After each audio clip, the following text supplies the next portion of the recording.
Irmãos, a gente está numa série de mensagens, Tiago, e hoje a gente vai conversar sobre Tiago, capítulo 4, que, na verdade, dá continuidade ao que nós vimos na semana passada, Tiago 3, verso 13 a 18, onde nós falamos sobre a necessidade, de que nós fomos chamados para sermos pacificadores, que havia dois tipos de sabedoria, a sabedoria que vem do alto e a sabedoria que é terrena, que é mundana, que é demoníaca.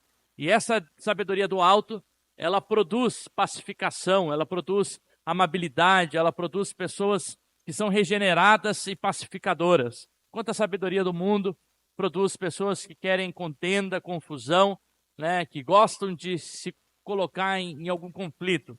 E aqui no capítulo 4, Tiago continua trazendo essa temática, principalmente nos 3 primeiros versículos, e depois ele vai mudar um pouquinho a temática e chamar os irmãos a um chamado de arrependimento. Então, nessa noite, eu gostaria de ler com vocês os 17 primeiros versículos. A gente não vai estar lendo tudo de uma vez, a gente vai lendo e vai tecendo alguns comentários, para que a gente possa ter uma compreensão desse texto. Quero ler os 3 primeiros versículos de Tiago, capítulo 4, verso 1 a 3, que dá continuidade ao capítulo 3.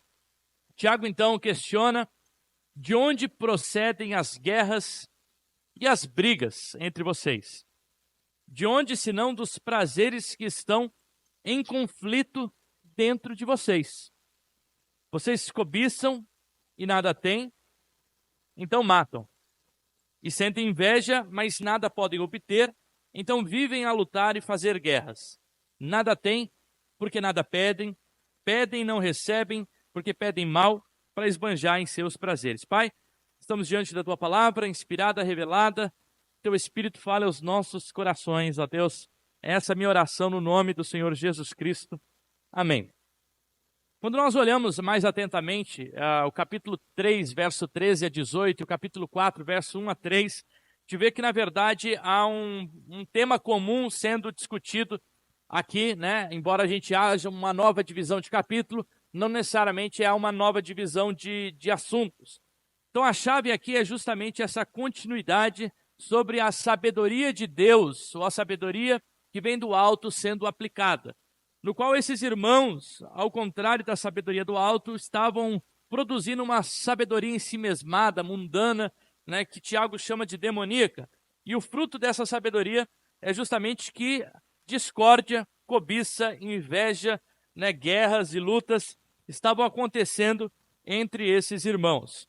Quando a gente lê o primeiro versículo, de onde procedem as guerras e brigas entre vocês, é interessante que o termo utilizado aqui para guerra e briga é um termo que é utilizado tanto para conflitos de uma forma geral, mas na maioria das vezes ela é utilizada para falar de lutas corporais ou de batalhas físicas.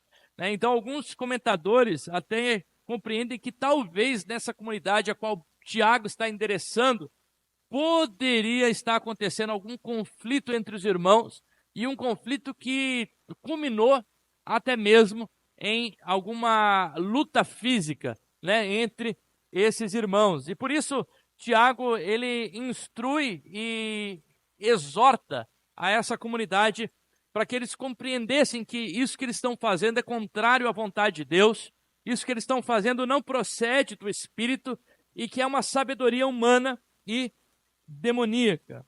A palavra aqui, que entre vocês, ela dá essa ideia de que entre os irmãos da igreja talvez poderia ter uma briga corporal ou alguma coisa entre eles. E Tiago diz que essa briga que acontece entre eles acontece por motivos egoístas, por motivos de desejos pessoais ou por motivo de inveja um do outro. E é isso que ele diz no versículo 2. Ele diz, vocês cobiçam, e eu gosto da tradução que ela divide em 2 partes. Que diz assim, vocês cobiçam e não têm, e por isso matam. Olha, eu não sei se é um caso real, se aconteceu alguma coisa assim nessa comunidade, Mas o que Tiago está dizendo, olha, vocês cobiçam, e porque vocês não alcançam aquilo que vocês cobiçam, vocês chegam ao ponto de matar. Vocês sentem inveja do que o outro tem, mas vocês não conseguem obter aquilo que o outro tem. Então vocês vivem a fazer lutas e guerras entre vocês. E por isso vocês pedem e nada recebem, porque vocês pedem para a própria satisfação ou para a satisfação pessoal. Então a gente vê que a igreja aqui a qual Tiago endereça está vivendo num contexto de extrema violência. A violência entre irmãos de uma mesma comunidade. Eu não sei se essa violência chegou a tal ponto de realmente ter um assassinato dentro de uma comunidade, mas chega a um ponto de que Tiago ele cogita essa possibilidade, dizendo, olha, vocês cobiçam, e aquilo que vocês cobiçam vocês não possuem, então vocês matam. Vocês sentem inveja e não podem obter, então vocês fazem guerra e lutam entre vocês. Um filósofo francês, René Girard, ele responde à pergunta de onde vem a violência. E para ele, a violência nasce justamente do desejo, o que ele chama de desejo mimético. Ou seja, é um desejo pelo que o outro possui, e a partir dessa violência, dessa imagem, por isso vem da mimesis, dessa imagem que eu construo do que o outro possui, e eu desejo aquilo que o outro possui, eu então começo a ser construído de uma forma violenta, porque eu crio no meu coração uma insatisfação muito grande, e essa insatisfação ela quer possuir o que o outro tem. Ela tem inveja do que o outro tem. Ela tem cobiça do que o outro tem.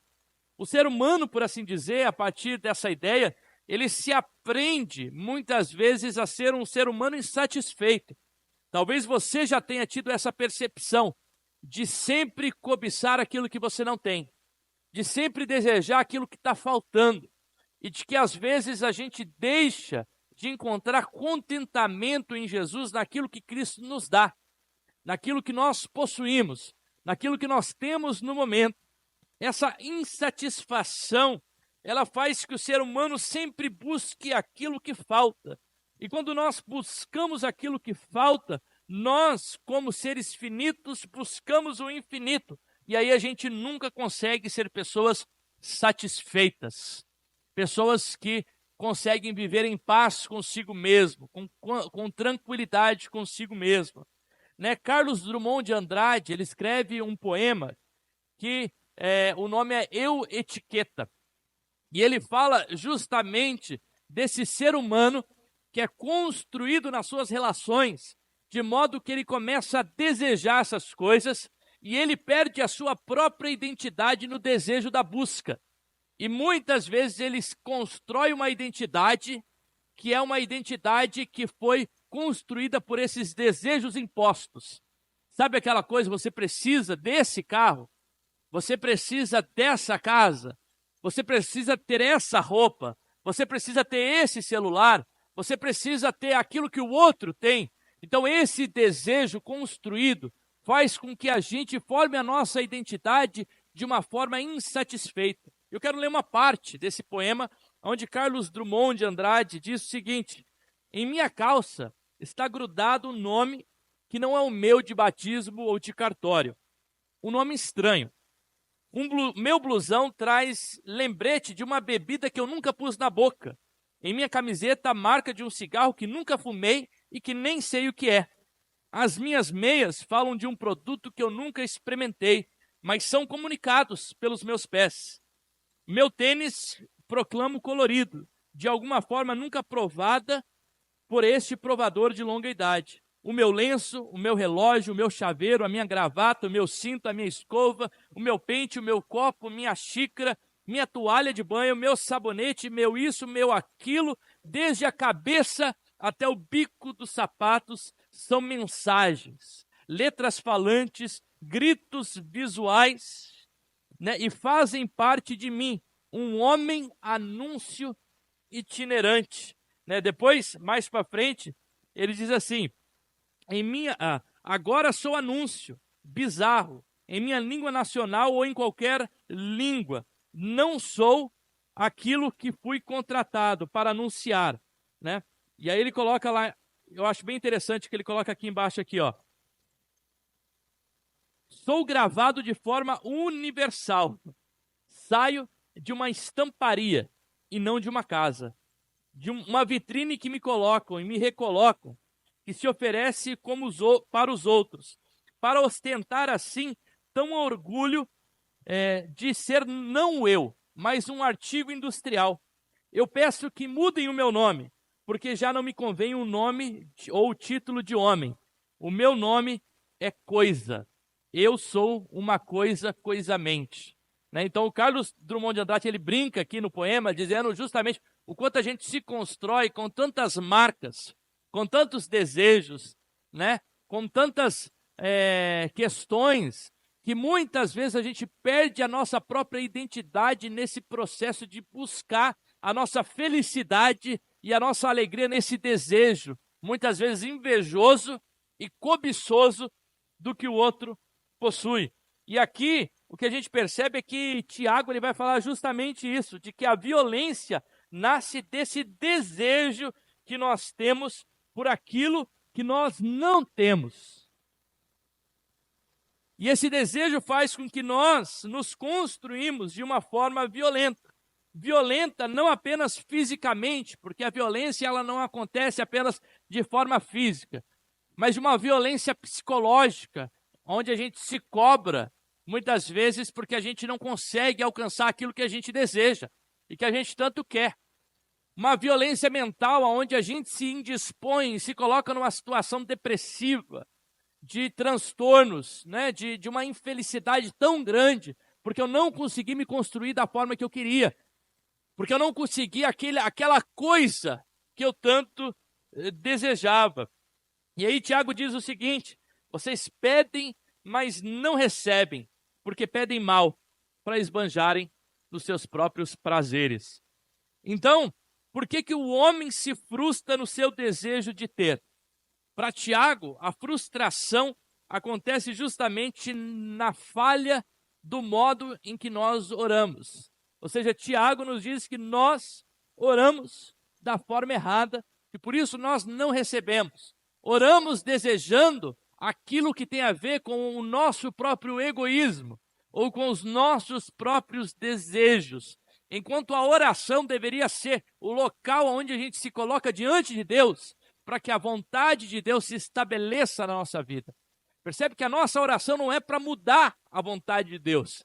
A nossa oração é para que a gente se adeque àquilo que Deus tem para a gente. Tem gente que quer ser especialista em hipnotizar Deus, né? Fazer com que Deus seja esse fantoche, né? De que faça aquilo que eu desejo, aquilo que eu quero, né? Enquanto é o contrário, nós devemos orar para que Deus constitua a sua vontade na nossa vida. Porque a vontade dele, a gente aprende é o quê? É boa, perfeita e agradável. Um teólogo, Michael Hort, ele diz o seguinte: Deus não concede apenas as dádivas, mas ele também concede o prazer dessas dádivas. O prazer não contribui apenas como efeito da oração, mas para que a gente se coloque debaixo desse Deus, né, que responde às orações. Depois, a partir do versículo 4 até o 10, Tiago chama essa igreja ao arrependimento. E ele diz o seguinte: gente infiel, literalmente ele usa a palavra aqui, maihalites, que é adúlteros. Né? Ele não está chamando de gente infiel, ele está chamando essa igreja de adúlteros. Né? Então tem um peso maior. Fala adúlteros e adúlteras. Vocês não sabem que a amizade do mundo é inimizade de Deus. Pois se alguém quer ser amigo do mundo, se torna inimigo de Deus. O que Tiago está dizendo? Quando vocês se constroem cobiçando aquilo que vocês querem, cobiçando os seus próprios desejos, vocês não se colocam como amigos de Deus, mas como amigo do mundo, porque vocês cobiçam aquilo que o mundo quer para vocês, a sabedoria terrena. E quando vocês fazem isso, vocês se transformam em pessoas infiéis, adúlteras. Esse termo adúltero é utilizado tanto no Antigo quanto no Novo Testamento para simbolizar justamente esse povo que é infiel para com Deus. A nossa relação com Deus, ela é simbolizada pelo casamento, né? Então, quando Deus chama essa igreja, ou o seu povo de adúltero, normalmente tem a ver porque esse povo tem se prostrado, ou tem se relacionado com outras noivas, que não seja a própria igreja, que não seja o próprio, ou com outro noivo, né, que não seja o próprio Cristo, seja um outro ídolo no Antigo Testamento, né, ou até mesmo fazer de si mesmo um ídolo. Então, tal atitude é para Tiago um adultério. Quando nós nos tornamos amigos do mundo, automaticamente nos tornamos inimigos de Deus. Tiago 4:5 diz o seguinte: ou vocês pensam que é em vão que a Escritura diz que é com ciúme que por nós anseia o Espírito que Ele fez habitar em nós? Ou seja, quando vocês adulteram com seus próprios desejos e cobiçam e caem em briga entre vocês, o Espírito Santo, ele olha com um olhar de zelo, né, de ciúme, porque vocês estão vendendo o próprio corpo. Corpo que é do Espírito Santo. O corpo que é do Espírito Santo tem se juntado, como disse Paulo, 1 Coríntios, a um corpo de uma adúltera. E o próprio Paulo dizia lá em Coríntios que é impossível que o corpo de Cristo se junte com uma meretriz. E aqui Tiago, então, ele traz essa ideia de quando nós vivemos para os nossos próprios prazeres, nós nos juntamos também a essa meretriz e nos tornamos adúlteros. Ele diz o seguinte: mas ele nos dá mais graça, porque Deus resiste ao soberbo, mas dá graça ao humilde. A graça é alcançada a partir daqueles que reconhecem com um coração humilde a sua disposição de que dependem de Deus e de que precisam viver a sua vida debaixo do Espírito Santo. O combate aqui de Tiago é justamente uma vida orgulhosa, uma vida arrogante. A soberba faz com que Deus se volte contra nós, enquanto a humildade faz com que Ele se aproxime da gente. O coração soberbo não reconhece os seus erros. O coração humilde se coloca debaixo de Cristo. Versículos 7-10, Tiago diz: portanto, e aí ele vem entrar com 10 imperativos. Imperativo é uma ordem, né? Então Tiago vem com 10 ordens e três promessas para aqueles que obedecem essas ordens. Olha o que ele diz lá do verso 7-10. Portanto, sujeitem-se a Deus, mas resistam ao diabo, e ele fugirá de vós. Cheguem perto de Deus, e ele se chegará a vocês. Limpem as mãos, pecadores, e vocês que são indecisos, purifiquem o coração. Reconheçam a miséria, lamentem, chorem, que o riso de vocês se transforme em pranto, que a alegria se transforme em tristeza. Humilhem-se diante de Deus e Ele vos exaltará. Então a gente tem aqui uma sequência de 10 imperativos, 10 ordens e 3 promessas consequentes dessas ordens. A primeira ordem aqui é: submetam a Deus, sejam sujeitos à ação do Espírito, estejam debaixo daquilo que Deus quer fazer com vocês, mas resistam ao diabo. E quando vocês resistem ao diabo, qual é a promessa? A primeira promessa: ele fugirá de vós. Então, o cristão, ele resiste ao diabo, e uma vez resistindo ao diabo, o diabo foge da gente, diz o próprio Tiago. Então, a nossa ação não é conversar, dialogar com o pecado, é resistir o pecado. Paulo diz que ele precisava resistir muitas vezes até o ponto de esbofetear o próprio corpo, a fim de que o corpo dele não pecasse contra Deus. Nós somos chamados de santos, separados diante de Deus. Então, resistir ao diabo e ele fugirá de vós. Aproximem de Deus. E a promessa: ele se aproximará de vocês. Limpem o coração de vocês. Purifiquem o coração, pessoas de mente dupla. Entristeçam-se, aflijam, enlutem-se, chorem. E aí vem a promessa: porque então o vosso riso se transformará em choro. Sejam transformados e a vossa gratidão, esteja colocada diante de Deus. Aqui no versículo 7-10, Tiago, então, chama essa comunidade a ter uma atitude de arrependimento, né? Arrependimento diante de Deus.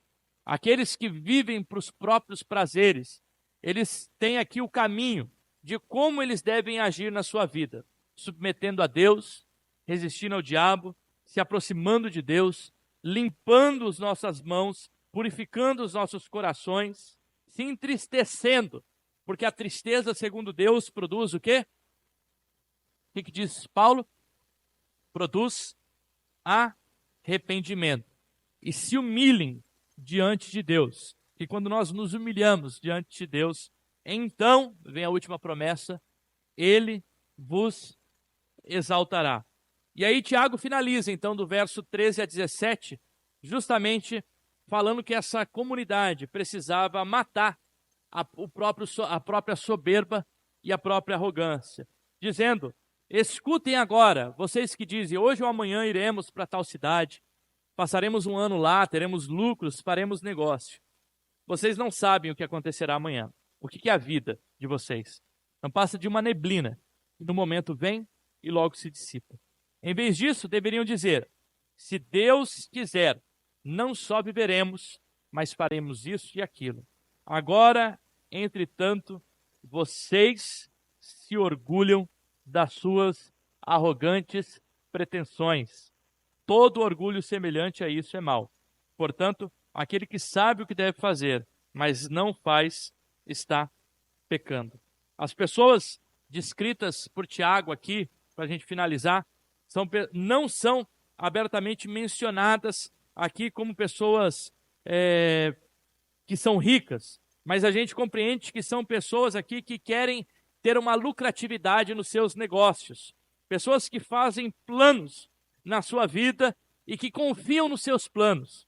Tiago está dizendo não que nós não deveríamos fazer planos, mas de que a nossa arrogância e a nossa autoconfiança naquilo que nós fazemos, muitas vezes nos afasta da realidade que nós precisamos ter no nosso coração, de que todo o caminho, toda a certeza, toda a segurança só pode ser dada por Cristo Jesus, só pode ser dada por Deus. Então, diante disso, Tiago coloca o cristão diante de uma realidade, e a realidade não é que ele deve ser alienado, se projetando para o futuro e que não consiga desfrutar do seu hoje, nem que enclausure vivendo apenas as glórias do passado, mas que ele viva o presente, olhando para frente, para Cristo que garante o futuro. Tiago, então, no capítulo 4, chama a essa comunidade a compreender justamente de que nós somos chamados para estarmos debaixo do próprio vontade de Deus, daquilo que Deus deseja para a gente. Porque quando a gente coloca os nossos próprios desejos, a nossa própria arrogância, as nossas próprias vontades à frente da vontade de Deus, Tiago então nos alerta de que esse tipo de sabedoria é uma sabedoria mundana, uma sabedoria demoníaca, é uma sabedoria que só causa conflitos e de que Deus se afasta dessas pessoas. Mas aquelas pessoas que se humilham debaixo da presença de Deus, que reconhecem a sua fragilidade, que colocam o seu coração de uma forma contrita diante de Deus, que colocam os seus planos debaixo da vontade de Deus. Destes, a palavra de Deus diz, Deus se aproxima, porque Deus não rejeita o coração contrito. Destes, Deus abençoa os seus planos. Nós, enquanto comunidade, somos chamados não a deixar de sonhar, a deixar de fazer, mas a submeter como filhos de Deus a nossa vontade, os nossos desejos, os nossos anseios, o nosso futuro diante das mãos poderosas de Deus.